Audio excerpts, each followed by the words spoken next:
Session 26, How to Raise Super Kids. Perhaps the most permanent relationship that you ever enter into in life is that of bringing a child into the world. It outlasts many marriages, it outlasts jobs and careers, it outlasts money and locations and businesses. It lasts until one or the other of you passes on. And most of us come into this world without any idea of how to raise children. We come in without any basic parenting skills. And the great tragedy is that most people don't make any effort to pick up any skills.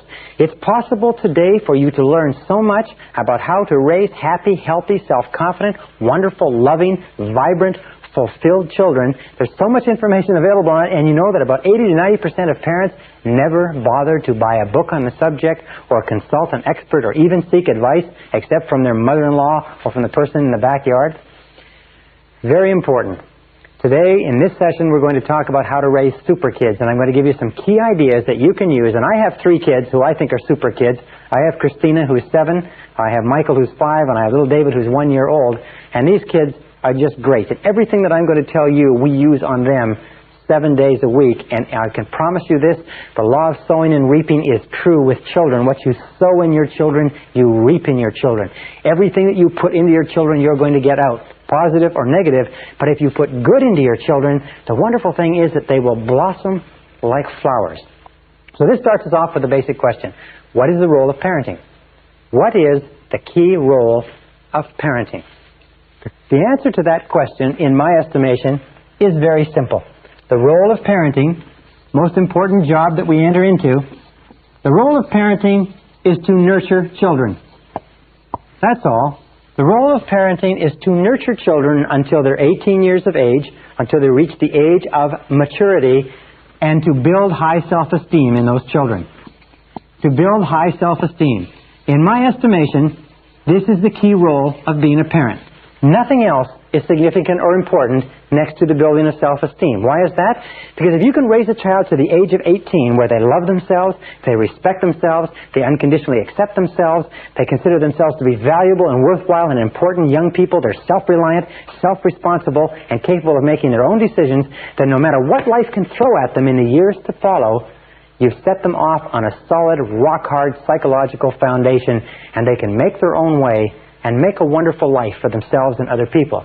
If, however, you give children everything else in the world, but you leave them without this self-esteem, if you leave them without this self-confidence, without this belief in themselves, without this conviction that they can do whatever is necessary to be successful, if you leave them anything except self-esteem, to that degree, you have not succeeded as a parent. So raising children and building high self-esteem in children becomes the organizing principle of parenting. The organizing principle means that you continually ask, knowing that everything counts, you continually ask, does this build self-esteem in my child? Is this situation, is this issue, is my response contributing toward building and nurturing this little human being that's been entrusted to me, or is it not? With Christina, my first child, wonderful little girl, I've explained to her at a very early age that she came to me, as Khalil Gibran explains in his book, The Prophet, she came to Barbara and I from God. And that our job is to take care of her and to love her until she grows up. And that she doesn't belong to us, and we don't own her, and our job is not to shape her the way we want her to be shaped. Our job is to nurture her and discipline her and train her and give her every opportunity to grow and expand and develop. But our job is just to take care of her until she grows up. And she understands that very clearly, that we are there to nurture her and to build high self-esteem, and that she came from God. And she thinks of herself as being really, really special, because surprise, surprise, none of her friends have been told that. So these are the organizing principles that we use with our children. Now, no parent is perfect. Parents make mistakes, parents get tired, parents get irritable, parents shout at their kids, parents spank their kids and punish their kids. But generally speaking, if we use the organizing principle of building high self-esteem in our children, these are the things to remember. Number 1 is destructive criticism is extremely painful to a child. Destructive criticism sets children up for a lifetime of inferiority complex, low self-esteem, fears of failure and rejection. So never use destructive criticism on your children. Never run your children down. Never use destructive criticism on your children. Instead, do everything possible to build them up. That doesn't mean that you don't discipline them. That doesn't mean that you don't control them. But you never say, you're a bad boy, or you're a bad girl, or you're a little brat, or you're no good, or you never tell the truth. You never say anything to your children about themselves that you do not want to become part of their personalities. Because remember, it goes straight past the conscious mind into the subconscious and is programmed away and accepted as a truth because you said it, even in a moment of anger. So never use destructive criticism on your children. Children are very vulnerable to destructive criticism. Number 2, remember that lack of love, or love withheld, is the major reason for psychological, physical, and emotional problems in life. That children need love. And if you deprive children of love, and it is not, by the way, what you think inside, it is the child's perception. Everything is perception. Now, the child is pretty shallow in the formative years.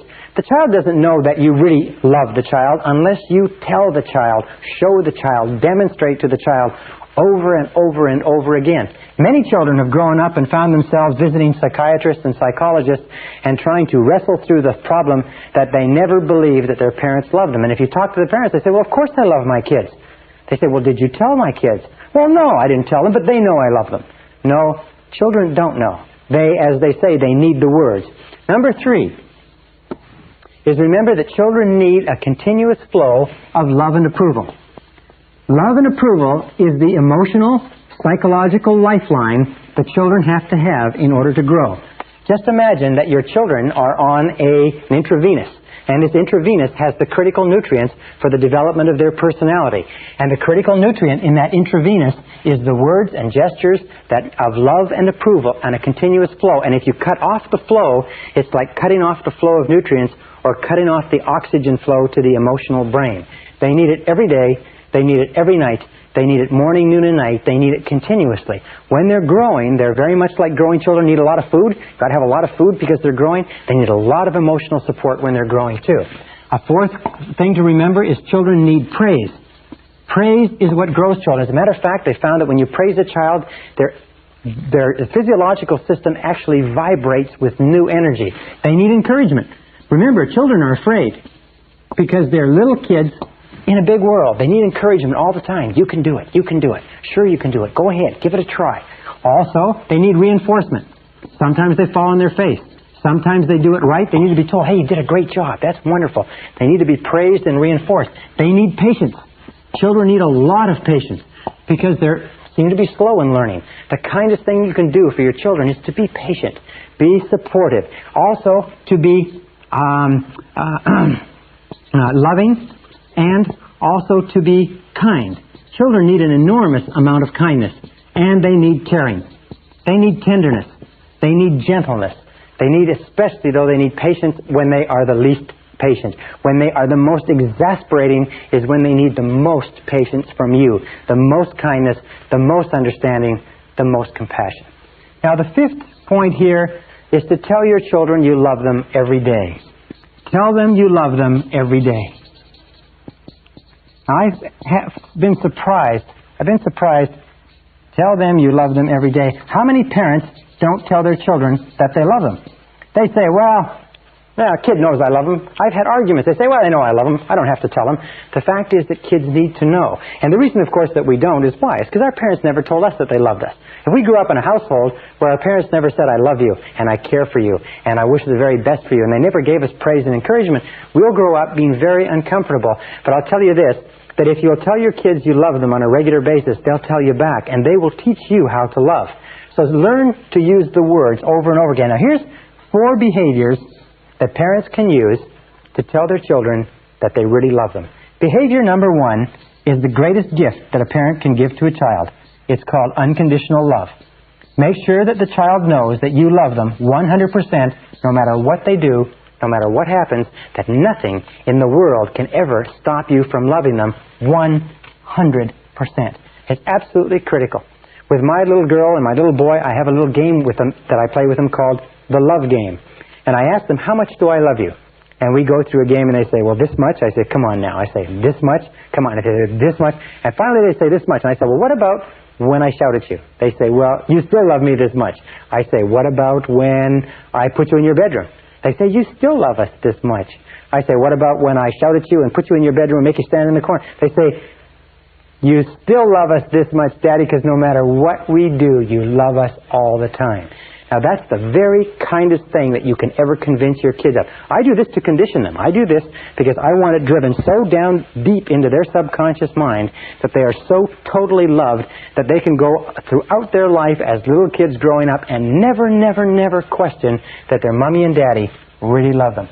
Remember, the phenomenon of conditional love is what breeds the fear of rejection, what breeds feelings of inferiority and insecurity. Children, by the way, who are not brought up with enough love in their formative years develop what is called a deficiency need, and they spend the rest of their lives, like Demosthenes with his lamp, looking for an honest man. They spend the rest of their lives looking for the love that they were deprived of in childhood. Be very alert to that. You cannot give a child too much love in the formative years. You cannot love a child too much. You can give them buckets and buckets and buckets of love. Give them all the love they can absorb. So number 2 way that you show your love is with eye contact. Children have emotional fuel tanks, and they drink in the love of their parents through their parents' eyes. And when you look at your child with love and you say, I love you very much, the child just feels wonderful all over. So say, I love you, but look them in the eye. Do you know that most parents only look their children in the eye when they're scolding them? That most children grow up today with a very distinct uneasiness about direct eye contact from adults. That in our society, direct eye contact is considered a sign of hostility because so many of us have grown up with our parents only looking at us when they're scolding us, and when they're speaking nicely to us, sometimes they just watch the television or read the paper. So look the child right in the eye. The third is physical contact. Remember, children are very emotional and very visceral. They're very physical, and they need physical contact. They need to be hugged. They need to be kissed. They need to be embraced. They need to be patted. They need to be carried. And every single time that you hold your child with warmth and love, starting from infancy all the way up to when they become grown-ups, and you pat them on the back or put your arm around them or pat them on the head, physical contact, as it says in the song, touch my hair when you pass my chair, little things mean a lot. Contact with your children is one of the ways that you tell them that you love them. Now, interestingly enough, in studies that were done in the late 40s, they found that infants who were not held in hospitals and embraced while they were being fed actually began to atrophy, shrivel up, stop taking nutrition, and many of them died of a disease called marasmus, where they lacked that physical warmth and contact. So physical contact is absolutely essential to a child's healthy well-being. And number 4 is focused attention. By the way, it's interesting, many fathers have this idea that if you give a child too much hugging, a male child, a boy, too much hugging, too much kissing at an early age, you'll make them a sissy. In fact, it's exactly the opposite. The more hugging, the more kissing, the more physical contact that a little boy has with his mother and father, and especially his father, the more masculine, the more self-assured, the more self-confident he grows up. The less he gets, the more insecure, the more angry, the more stressed he is. So remember that you can't give a child, male or female, too much physical contact. And focused attention means that you spend time with the child every day, just you and the child, walking, talking, listening, no television, no newspaper, no one else, just a few minutes a day that tells the child that the child is really valuable. You see, children whose parents don't spend time with them alone are convinced that the reason mommy and daddy is not doing it is because there's something wrong with me.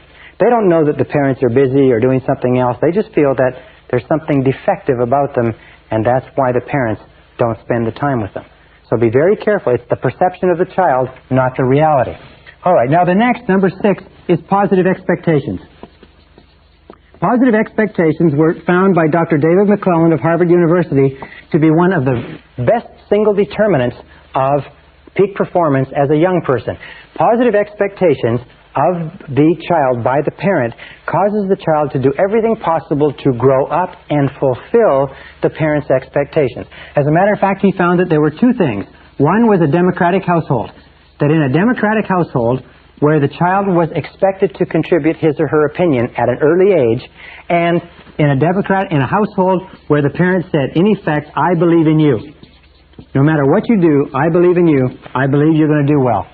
that these two factors alone led children to becoming high achievers in their teens and in their early 20s, sometimes 10, 20 years ahead of children who were not brought up in democratic households, where their opinions were solicited and valued, and where their parents expressed negative expectations. Like, remember, you've heard many times, kid works hard, comes home with 5 A's and a B. First thing the parent says is, what's this B? Not, look how great the A's are, but what's the B? What this does is it completely demoralizes the child. So positive expectations are critical to the growth of a healthy personality. Number 7 is teach your children to say, I like myself, from an early age. Teach your children to say, I like myself, from an early age. I like myself. I like myself. I like myself. You see, high self-concept children, high self-esteem children like themselves too much to get into trouble at school. They get better grades. They're more popular. They're better liked by their schoolmates and by their teachers. They have much less a tendency to use drugs. They have much more resistance to peer pressure. They don't get into trouble. They don't vandalize. So teach your children to say, I like myself. I like myself. I like myself. With our children, we taught them as soon as they could talk to say, I like myself and I love myself. I love myself. I love myself. And they stand in front of the mirror and they look in the mirror and they say, I love myself. I love myself. And they act like they love themselves. People come up to us on the street and they say, and this is great, they say to us, those kids aren't afraid of anything. Those kids aren't afraid of anything. And that was our great desire after we came from very negative childhoods and very destructively critical parents. We wanted our kids to grow up not to be afraid. So these are the things that you do, the 7 key things to cause your children to grow up and feel terrific about themselves. Now, this brings us to an important point. Many parents who have been through our course at this point and earlier in the course feel very guilty and uneasy. They feel a little bit tense because they know they've shouted at their kids, they've been critical of their kids, they've hurt their kids are sometimes having personality problems, their kids having problems with grades, schools, friends, their kids have low self-esteem or feelings of inferiority, and the parents are uneasy and tense because they realize that they've done to their children what their parents did to them. And now they're looking at now they are reaping the harvest, if you like. They're looking at their children and they realize that what your children are is more a result of what you have done and said to them than any other reason. So, here is the solution to that. Absolutely amazing. It is possible for you to undo the past with this very simple technique. First thing you do when you go home from this course is you gather your children around you. You bring them around you and you sit them down and you apologize to them for all of your hitherto destructive criticism. You say to them, I've been to a course, I understand the effect of destructive criticism, and I'm sorry for every single thing I ever said or ever did that caused you to feel bad about yourself. And I apologize, and I ask you to accept my apology. Now, this is the most incredible thing that a parent can do for a child, because children want to love their parents, and they want their parents to love them. But it is the destructive criticism that builds a wall of distrust and fear and insecurity. And when you as the parent, and only you can do it, when you as the parent apologize and say, I'm sorry, will you accept my apology? The children feel suddenly liberated, like a great weight has been removed from them. Now, why do you do this? Well, because the purpose is for you to accept 100% responsibility for everything guilt-producing that you've ever done or said to them. Accept 100% responsibility and say, I am responsible, I'm sorry, I apologize. Will you accept my apology? And your children will be absolutely amazed. We've seen children whose entire lives have been transformed. 15, 16-year-old children in reformatories and boys' or girls' homes. Problem children that have been in trouble for years, literally transformed overnight in personality. I had a couple of parents go through this course not long ago, and they went home, and they had a 16-year-old daughter, and there was no communication. She was withdrawn, she was shy, she did not talk to the parents, and their parents went home and sat her down and apologized to her. They realized that they'd been complaining and complaining and complaining. Do you know the average parent in America complains and criticizes their child 8 times for every 1 time they praise the child? 8 times, 8 psychological lashes across the developing psyche or emotions of that child. They realized they'd gotten into a habit of criticizing and complaining. They went home and they apologized, and they said she came down to breakfast the next day and she was transformed. They said she was like a nightingale. She was happy, she was laughing, she was extroverted. She and her mother became tremendous friends. That she and her mother and her father began going out for dinner. I mean, it was just like a miracle. I saw a family once where the father had raised 10 children. He'd come from a negatively, destructively critical environment, and he had been destructively critical of all his children. Many of them had serious marital problems. Some of them had serious psychological problems, problems with their spouses. The oldest one was over 30. The youngest one was 14. At the end of the seminar, they're all in there, all the children, all the spouses, the father and mother. At the end of the seminar, he got up in the room and turned around and went from child to child and said, "I apologize. Will you forgive me?" And as he went to each child broke down in tears and started crying. And by the time that circle had been made, everybody in the room was crying. It was absolutely phenomenal. And the family literally transformed overnight. Then the next thing you do, so logical, so obvious, promise never to do it again. Promise never to do it again. Why? To make sure that it's clear. And then finally, give them permission to remind you when you forget. Give them permission to remind you when you forget. Because you will forget, or when you slip from time to time. And let them say, "Daddy, is that destructive criticism?" Or "Mommy, is that destructive criticism?" And you say, "Yes, it is. You're right. I apologize." You will find that if you make it a game to abolish destructive criticism, this is your goal in your household. Do not allow destructive criticism in your household. Abolish destructive criticism. Do not allow anybody in your household to destructively criticize anybody else. Make it absolutely clear that you can argue, you can fight, you can disagree. All families do that. But nobody is allowed to devalue or run down the other person. Make it a game and make sure that you catch each other and get it to the point where a person says, "Is that destructive criticism?" Or a person can say, "I don't accept that." And if you've made a mistake, you back off and you say, "I'm sorry."